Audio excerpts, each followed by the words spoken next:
भाजप आमदार सुरेश धस हे सध्या राजकीय वर्तुळासह संपूर्ण महाराष्ट्रात चर्चेचा विषय ठरत आहे.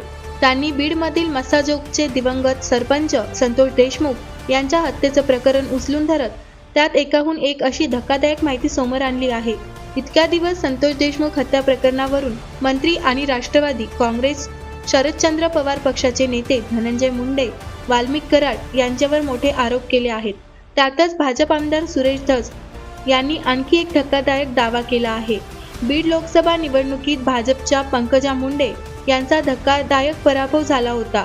राष्ट्रवादी काँग्रेस शरदचंद्र पवार पक्षाचे उमेदवार बजरंग सोनवणे यांनी अटीतटीच्या लढतीत पंकजा मुंडे यांचा अवघ्या 6,000 मतांनी पराभव केला होता. या पराभवाविषयीच धस यांनी मोठं विधान केलं आहे.